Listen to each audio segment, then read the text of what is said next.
Welcome to the Culture Chat hosted by WorkXO. Our mission is to upgrade work. Find out more about our Workplace Genome Project at workxo.com. And now, over to our host for today. Hello, everyone, and welcome to another edition of the Culture Chat podcast.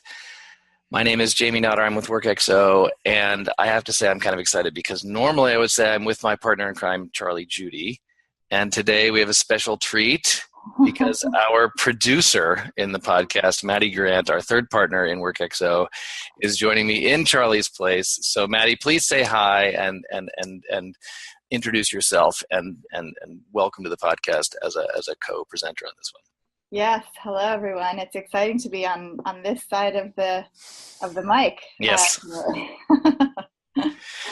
So today we are going to be talking with Benjamin Warsinski, who is with a company called Branded World. And this is about, I think, the third podcast we've had that in one form or another is looking at the relationship between brand and culture. And so I'm excited about that conversation. I have said before that I'm a bit of a brand skeptic. It's not that I don't believe that brand exists or that it's not important. I mean, I think it is. But I'm always nervous that we're trying to convince people that our brand is something rather than being something. So I hope we're going to get into that. I'm going to let Benjamin introduce himself right now, as a matter of fact. So please tell us a little bit about who you are, what you do, and then we will get into our big question. Hey, thank you for having me on the show. My name is Benjamin Warsinski, and I'm a brand strategist.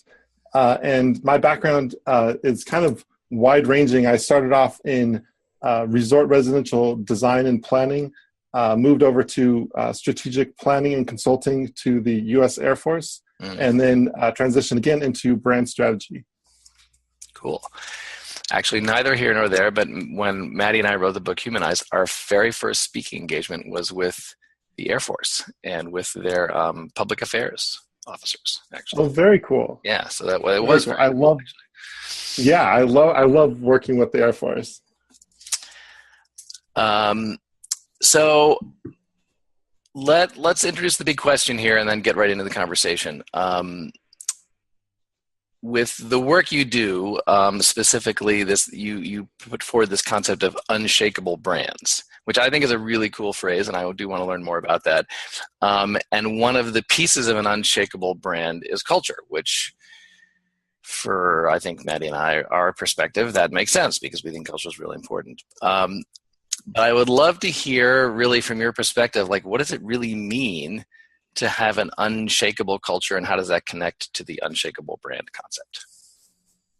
Yeah, no, this is a great question, and I've been thinking about it for a couple weeks now. And really, I think to start off, brands are, much more than marketing fluff. The statements like a vision and your mission, your brand promise, those statements should be taken as measurable and quantifiable statements to really kind of track and kind of check on how the brand is actually performing, not just financially, but culturally and within the company, and how more importantly, their customers perceive the brand as well. So when I talk about brand, I like to start with the foundation, or what I call the groundwork, and that consists of 5 elements, which are your vision, your brand promise, your mission, your core values, and your guiding principles.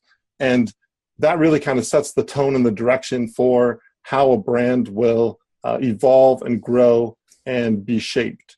And so where culture comes into play is, it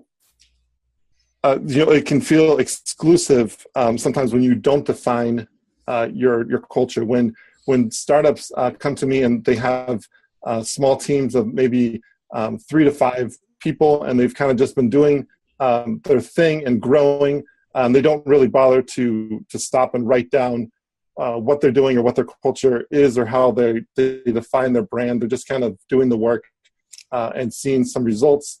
But when they try to go to scale, that's where they kind of have the problems. When they bring people in and the people don't really fit in with the culture, they can't really stop and see, okay, what's working, what's not working.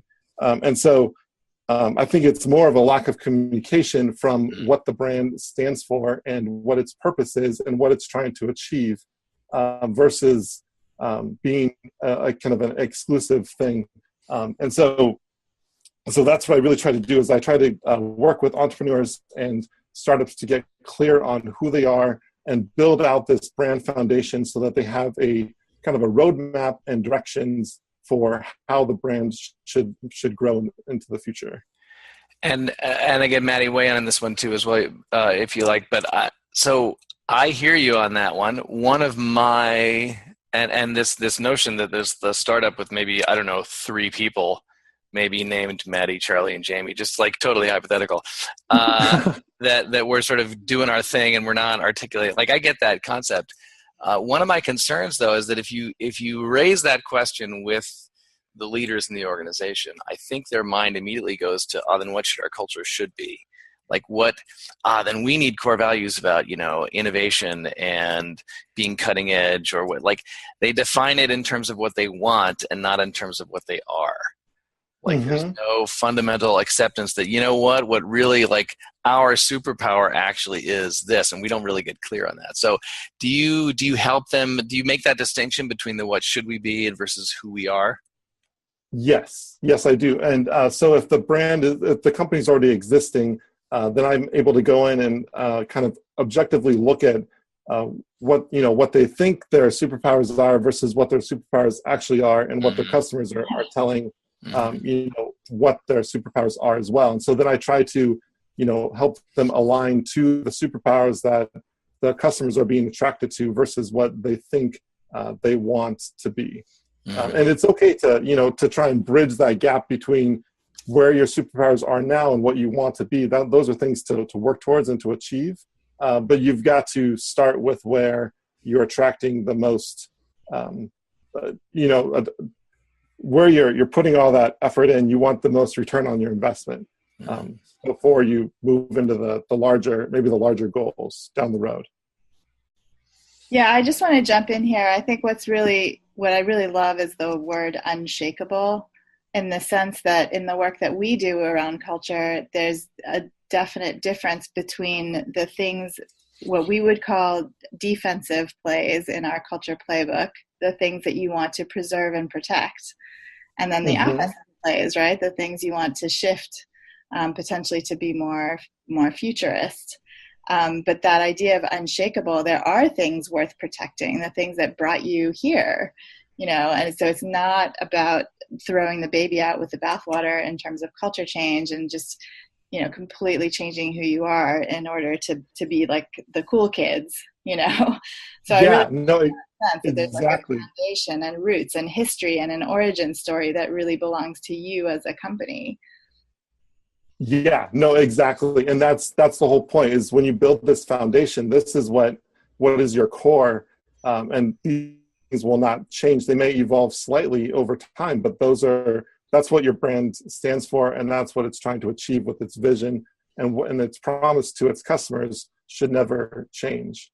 You may have promises for your different products or services related to those, but your overall promise should be something that you can deliver on every single time. In that regard, I agree completely around the consistency and delivering on the promise. I think that's really important. I will say, and this is actually a question we get from clients and sometimes prospects, even when we're talking about that need to define your culture, right? That need to get really clear on who you are. One of their pushback's maybe the wrong word, but one of their questions is, but we're even if you only have like 50 or 100 people, like we have subgroups, we have subcultures. Not everyone is we have different locations, and not everyone's going to behave in the same way. So like we want to deliver on the promise, but does that allow for kind of flexibility and some different interpretations? I mean, what's been your experience in working with folks around that issue of, I want some variety, I want some diversity in how we live this culture? Yeah, I think you can have flexibility within how you choose to live out the values and the guiding principles, the things that that set your brand apart from everyone else. But I think, you also want to try to infuse like your values and your mission and your vision and your guiding principles into every aspect of the organization, so that it kind of just feels natural for the employees, no matter where they are in the world, to kind of work within that same thing. I don't think everyone is going to do everything exactly the same way, because we're human. But I think it should all be as similar as possible. Like, so for example, when you visit a Starbucks, if you go to a Starbucks in Chicago versus one in Washington, D.C. versus one in Japan, you should have a very similar, if not the same, experience. Agreed. I think that's important. So I wanted to actually jump back a little bit to the idea of superpowers, because I know this is something that Jamie and I were just talking about recently, as a concept that is, of course, related to culture and brand, right? It's like the thing that you're known for, but it also potentially has, like, actual superpowers can have a dark side, a shadow side. Like, if you're too much of that thing, then it might stop you from seeing opportunities in other areas or something like that. Do you have any thoughts about the concept of superpower as being part of your brand identity as an organization? Yeah, no, that's a really good question. And I think, you can feel like if you choose a niche or a niche, you can feel like you get typecasted sometimes, and you're kind of stuck in that one area, and you may want to move on to another area, but don't know how to do that. And so I think that's where you can feel stuck. But I think the way to kind of combat that is to always kind of be looking to the future, and to other areas while you maintain your core niche or offering. And so I think that just having conversations around new ideas and innovation, and always kind of having that on the side, can help you feel less stuck and kind of give you opportunities for other things to explore. Well, and it goes right back to the idea of the whole unshakable idea, right? Like, there's things that are rooting you to what you're truly all about, but that doesn't mean you can't be testing and experimenting and innovating and trying new things at the same time. And in fact, you can probably experiment more and better if you're rooted in that way. Right, exactly. And with like your vision, and your just taking your vision, it's a very broad statement, and so there's lots of different definitions that can be pulled, or that can be aligned to that vision. So you can definitely go in other areas and explore, and still tie back to that overall vision that the brand is trying to achieve. So yeah, you're exactly right. I got to think though that process, if you're gonna become unshakable and flexible at the same time, which is what we're talking about, right? Like, that requires the ability, I think, to have repeated and clear and challenging conversations on a regular basis about that. Like, so this is a question maybe about, are you seeing in terms of your unshakable brands, are you seeing that capacity to speak the truth to each other, to handle those tough conversations? Because if you don't, right, I mean, I can envision very quickly this scenario where we create the unshakable brand, and we are this, and we are all about integrity. I'm not even going to mention any actual brands, just for example, like Wells Fargo. I don't even know why I said that.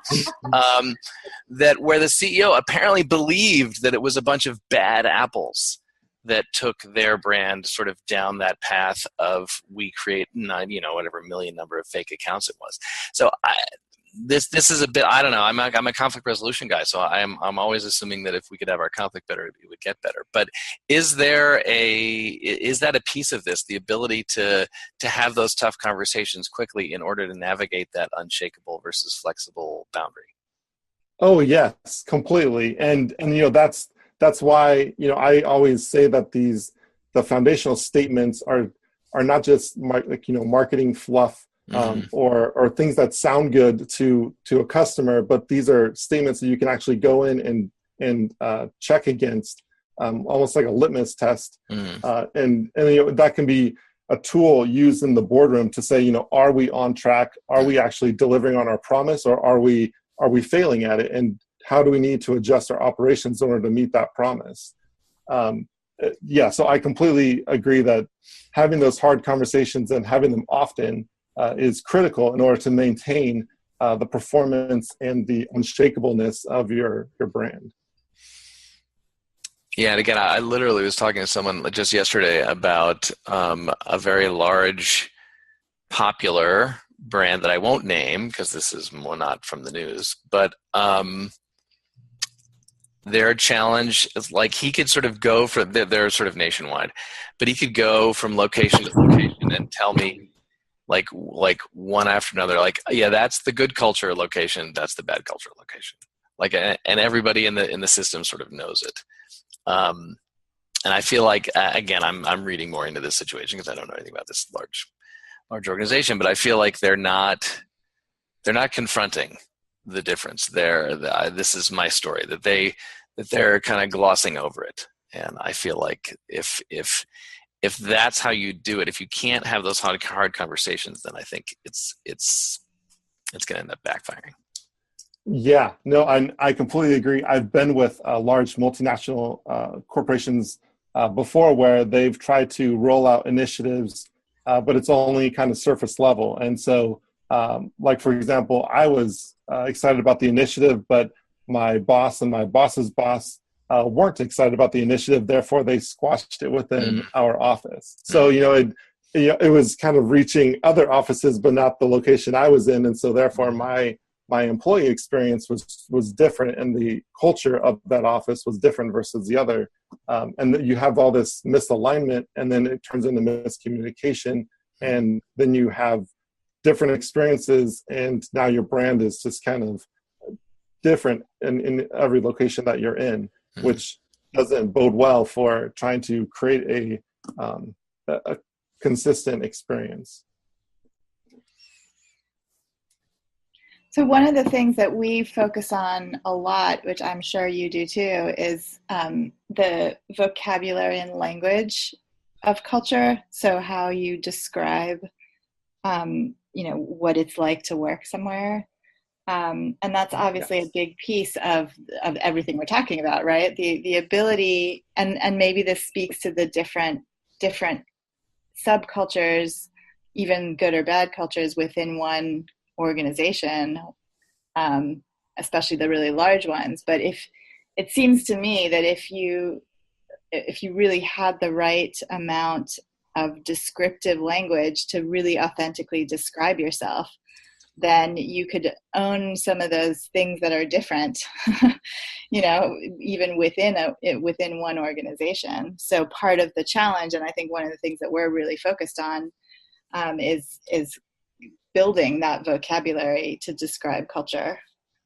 Yeah, no, for sure. And I think language is so critical because it automatically builds visions in your mind about, either you're going to perceive something as good or bad or relating to you or not relating to you. And so you'll immediately either want to move forward or stop completely interacting with a brand or whatever situation you're in. And I think language is really critical as far as the brand and the culture. And some examples that I love, kind of from like the brand level, that kind of immerses the customers, but also the employees into the brand or the branded world, are Starbucks, and how, being a Seattle native, I grew up with Starbucks, and when they started naming their cup sizes and then their drinks, and everyone was kind of like, well, what is this? This feels like a foreign language. But over time, it became, part of Starbucks' culture, and other coffee shops can't really compete with those same names, because Starbucks has, branded those names and turned them into products and infused them into their culture. And I think another great example is Disney. And if you're at like the theme park, they'll call all of their their maintenance workers or their the like Mickey Mouse and all those characters, cast members. And when they're in the Disney park itself with all the customers, they will be on stage. And as soon as they leave the park, they will be off stage. And so just infusing their employees, their cast members with those types of words and that language kind of immerses them into the world of Walt Disney or the world of Starbucks and how the brands think in order to create what they're creating.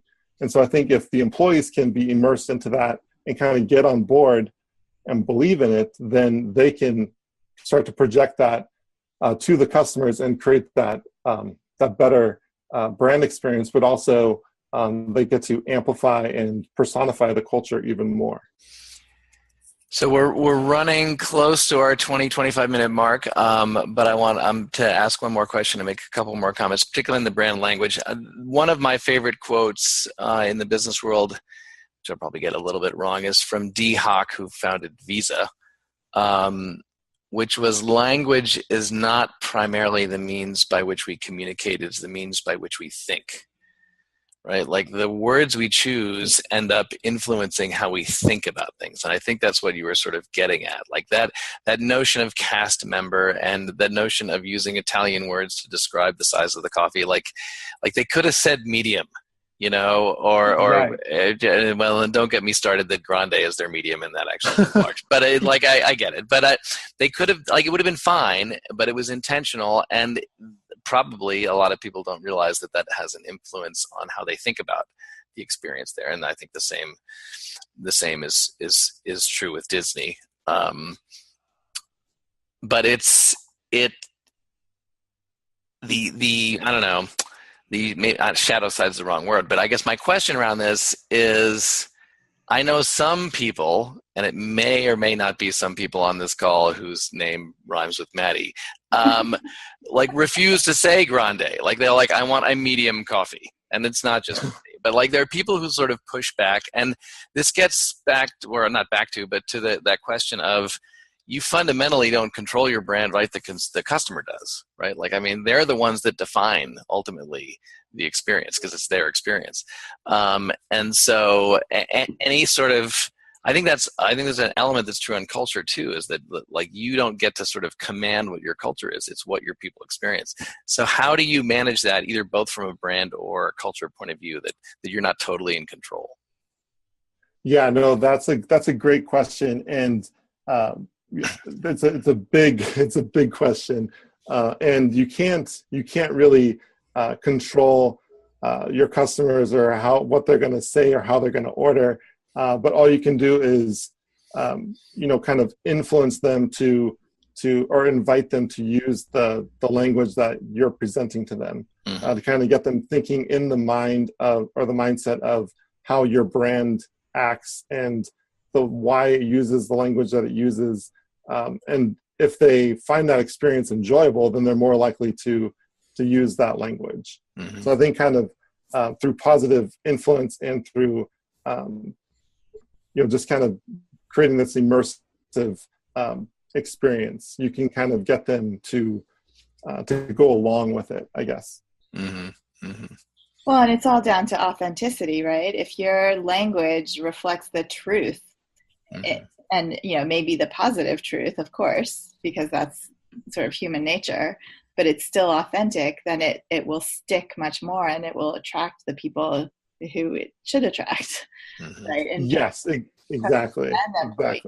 Yeah, and you can pretty quickly tell when a brand is kind of being inauthentic with some of the language it uses. It may have like a great marketing copy on their website, but then when you go speak to someone at the company, it's completely different, and you're like, wait a minute, this isn't adding up. So yeah, I think authenticity is very important.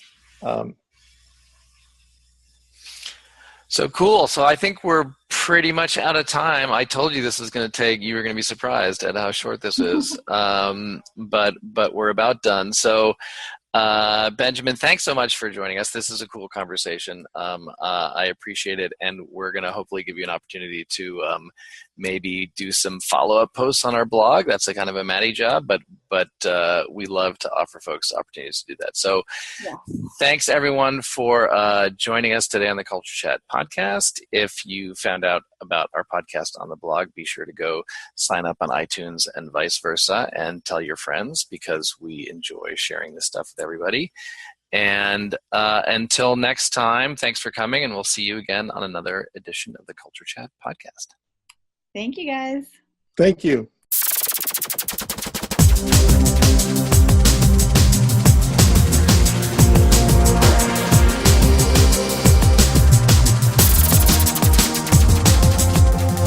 And that was the Culture Chat today. We'll have some highlights up on the blog soon. Find out more about WorkXO and how to map your workplace genome at workxo.com.